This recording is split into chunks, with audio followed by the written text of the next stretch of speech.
So last week, I was talking about whether or not to write a cover letter. I am just generally going to stand by my advice that if you don't know one way or the other and you have the space to do it, you're safer writing that letter and attaching it than not. It's not a hard and fast rule, it is generally my preference. But here's a little bit of a puzzle for you. What if you have decided to write a cover letter, or it's even required, or there's simply room to attach one in the application? How do you address that cover letter? So, one of the sort of danger zones here is that using a really old fashioned greeting like to whom it may concern is going to make you potentially read as a bit older than you necessarily want to. And this can be a bit of a challenge if you are really in the market looking to get hired quickly. We don't want people to be assuming anything about your age based on that. So ideally, we will replace that with a friendlier and more modern greeting like Dear Hiring Manager.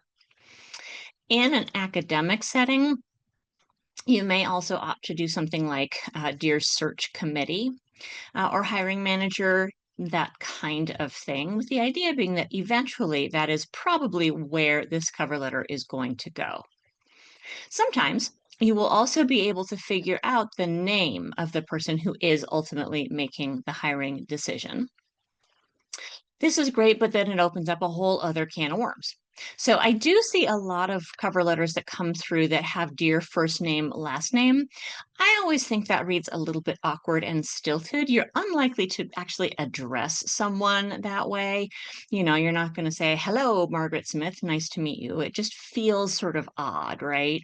And so I tend to prefer a shorter version of that. So if you know that the person to whom you are addressing this letter is male identified, you're simply going to call him Mr. unless he has PhD or some such behind his name. Then he's Doctor. If the person that you're sending the letter to is clearly female identified, obviously, if she has PhD behind her name, she's going to be Doctor as well, or MD, of course. But it's much trickier lacking that added credential, or at least potentially so.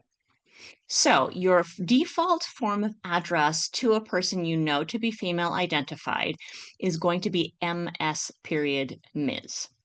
This is a term that has been used to replace outdated, old fashioned greetings that had to do with whether or not a woman was married, Mrs. or Miss being those old fashioned terms. So, again, if you know she's a woman, that's how she identifies, you don't know anything else about her, Ms. or Doctor will be the way to go. But how about if you cannot tell from the name, or if you happen to believe or understand that the person to whom you are addressing the letter is gender non binary or gender non conforming? Trickier situation.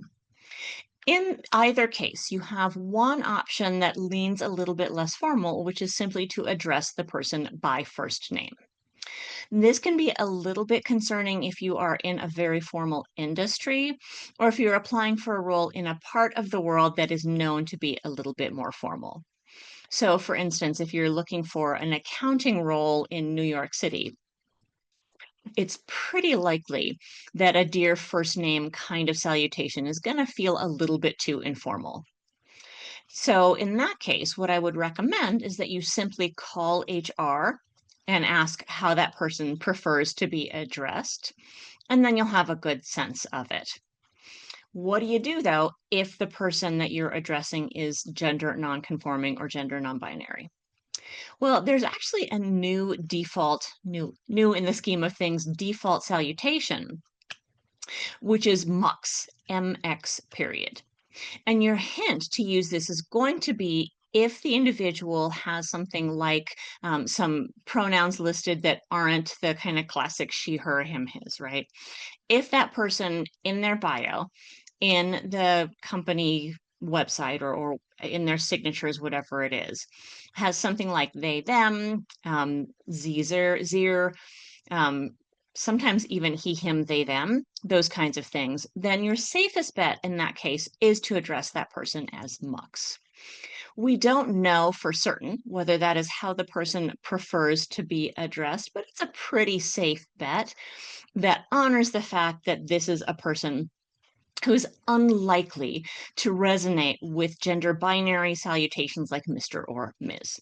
Hope that is helpful. Let me know if you have questions about any of this, and I will see you again here soon.